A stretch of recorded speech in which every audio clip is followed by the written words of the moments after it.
Bonjour à toutes et à tous. Alors, partie 3, Mercato Barça, partie 1. C'était tout simplement les renouvellements de contrat. La partie 2, c'était la tactique. Si vous n'avez pas vu les deux vidéos, je vous invite à aller les voir, elles sont disponibles. Partie 3, aujourd'hui, les profils manquants suivant la tactique et les renouvellements de contrat. On va voir maintenant dans l'équipe B, les joueurs qui pourraient monter en A, ou les joueurs qui sont à surveiller, ou les joueurs qui doivent être prêtés, de manière à renforcer l'équipe 1 ou à faire évoluer certains jeunes de cette équipe B ou cette équipe jeune du Barça. Et cette vidéo, elle commence maintenant.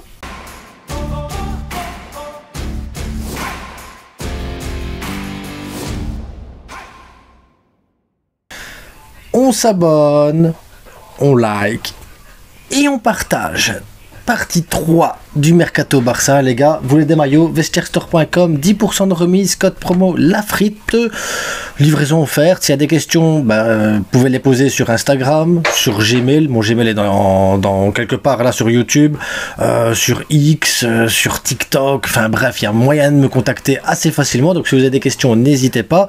Et maintenant, on va commencer la vidéo. Donc, on a vu qu'il nous manquait un gardien. Imaginons Ter Stegen et Chesney partent, les deux tout d'un coup ils partent parce qu'il y a un gardien numéro 1. Mais là, à ce moment-là, pour le moment, on a Cochon qui peut venir en équipe B, tranquillement en tant que gardien B. Et dans le futur, on a Jakobichvili. Voilà, ça c'est les gardiens. Je passe assez vite ce profil-là parce que de toute façon, on en a parlé dans la vidéo avec... la vidéo de dimanche, on en a parlé une semaine avant également avec Dibou. Donc voilà, je pense que les gardiens, on va passer assez vite là-dessus.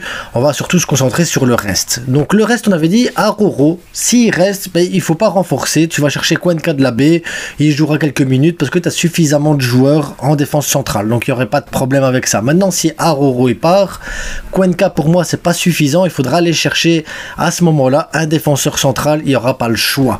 Et là, on en parlera dans la vidéo de vendredi, parce que c'est un joueur qui vient de l'extérieur. Mais actuellement, si on devait renforcer légèrement de temps en temps et faire jouer Cuenca de l'équipe B qui a fait la Youngs League, franchement il est exceptionnel ce joueur, il est parfait, il a le profil Barça, la relance, le physique, tout, mais je pense qu'il lui manque encore une année supplémentaire pour vraiment commencer à titiller l'équipe 1. Mais s'il n'y a pas le choix, je pense qu'il prendra sa responsabilité et il ira. On l'a fait avec Koubarsi, pourquoi pas, j'ai envie de vous dire, mais un peu d'expérience de temps en temps, ça fait du bien quand même. Donc ça, c'était pour la défenseur centrale. À gauche, comme je l'ai dit dans la vidéo tactique, actuellement on a Gérard Martin comme remplaçant. On doit le mettre en concurrence pendant la pré-saison avec Torrens, et pour moi Torrens serait l'idéal pour remplacer Baldé. Rapide, physique, jeu au pied, vision du foot, et c'est l'un des plus grands talents. Il fait partie de cette génération de talents qu'on voit à l'entraînement, qu'on voit dans les matchs, qu'on voit partout en disant oui, ce gars-là, il a le talent pour aller en équipe 1, il n'y a pas de doute. Et Torrens, pour moi, il n'y a pas de doute, il peut faire partie de cette équipe A en tant que remplaçant de Baldé. Maintenant, voir, est-ce qu'il faut faire encore une année supplémentaire avec lui en B, histoire qu'il progresse encore un petit peu, et ne pas le lancer trop vite, et garder Gérard Martin une saison de plus, ou on libère Gérard Martin. Mais ça sera à voir. Moi j'ai envie de tester en pré-saison une concurrence entre les deux, tout simplement parce que Baldé est le joueur numéro 1 de cette équipe là pour le moment, et je dis pour le moment parce que Torrent peut-être pourrait faire bouger certaines choses, mais ça on verra par la suite. Alors autre joueur qu'on a vu dans l'aspect tactique, c'est Pedri. Pedri n'a pas de remplaçant. Donc la question elle se pose, oui il y a un remplaçant, il y a Gavi, mais si Pedri se blesse, Gavi il est titulaire, et qui est le remplaçant de Gavi? Ou si Frenkie se blesse, qui est le remplaçant de Frenkie dans ces cas-là? Ça sera Gavi, mais si Gavi est titulaire ailleurs, il peut pas remplacer. Donc il nous manque quelqu'un au milieu de terrain quoi qu'il arrive. On peut toujours dire de faire redescendre Olmo de son poste de 10 pour remplacer Pedri, et on peut demander à Fermin Lopez de jouer en numéro 10, mais pareil ça te fait un trou en tant que numéro 10. Donc il y a une problématique au niveau du milieu de terrain quoi qu'il arrive. Il manque un joueur avec un profil de créatif, ou un joueur qui a un peu plus d'expérience de manière à pouvoir justement apporter les trucs. À la Masia, on a bien un profil qui s'appelle Kim Junien, je vais y arriver, mais ce profil là, voilà, il est bon, il a les compétences, mais est-ce qu'il a l'expérience suffisante encore pour pouvoir remplacer ce tel joueur? Je pense pas. Clairement, je pense pas. Je pense qu'il y a un potentiel derrière qu'il faut encore développer. Et on parlera du développement après des jeunes aussi avec Hansi Flick. Il y a tout un programme derrière qui est déjà préparé, mais ça sera une vidéo sur qui va sortir dans la semaine à 18 h. On verra quel jour de toute façon. Mais pour moi, il y a un problème à ce niveau-là parce qu'on n'a pas de remplaçant.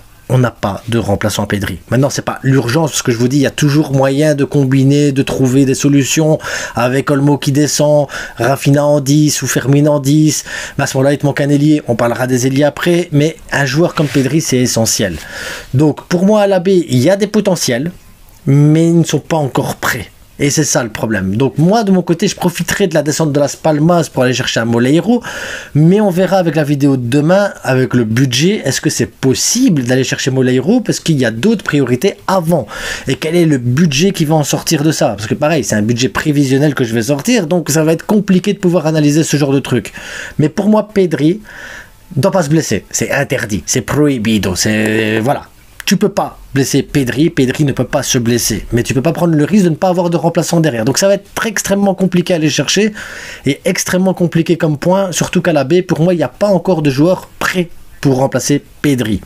Et là, vous allez me dire, mais c'est pareil, Lamine Yamal, Rafinha, il n'y a pas de remplaçant. Il n'y a pas de remplaçant ni pour l'un ni pour l'autre. La différence pour l'un et pour l'autre, c'est que Lamine Yamal, ben, tu peux pas aller acheter un joueur et lui dire, écoute, toi, tu as le talent pour remplacer Lamine Yamal, mais tu joueras pas. Parce que Lamine Yamal, il est titulaire. Ça va être compliqué. Donc là, tu vas devoir te tourner vers la B.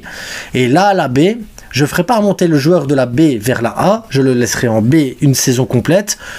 Et je les mettrai en concurrence. Dani Rodriguez, Tony Fernandez, je mettrai les deux en concurrence, chacun d'un côté. Et on voit lequel a le plus gros potentiel, lequel arrive à dribbler, lequel arrive à apporter le plus de danger. Et on les met en concurrence en B.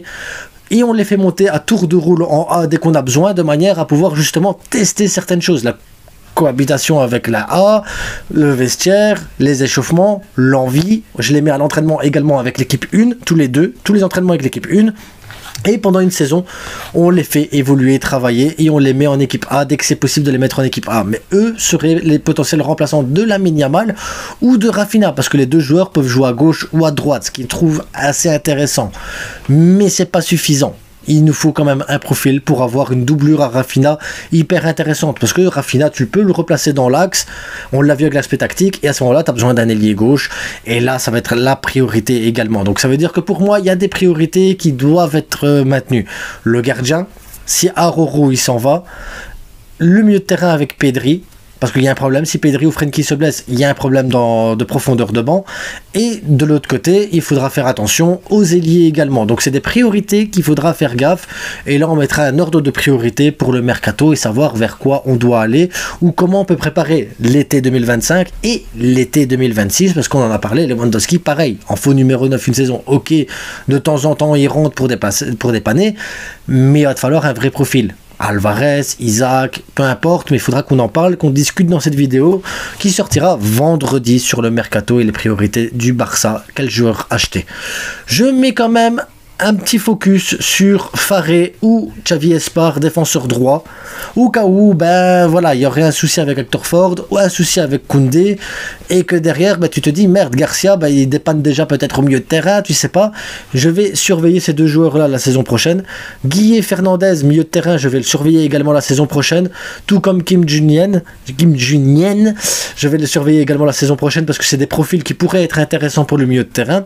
Diarra en attaque, il est très très fort, mais vraiment très très fort. Maintenant, on va voir ce que ça va donner avec l'équipe B, avec Belletti en tant qu'entraîneur. Très curieux de voir ce que ça va donner. Est-ce qu'il pourra apporter dans l'équipe 1 dans le futur? Parce que peut-être tu n'as pas cherché un 9. Parce que tu as peut-être le 9 qu'il faut aussi de mon côté.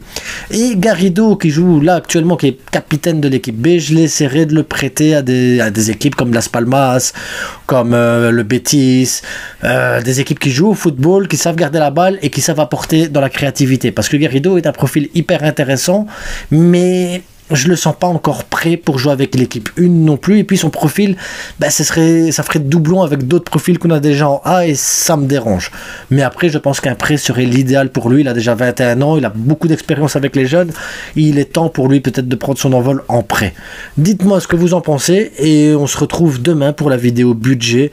Je vous souhaite à toutes et à tous une excellente journée, et on se retrouve incessamment sous peu. Ciao.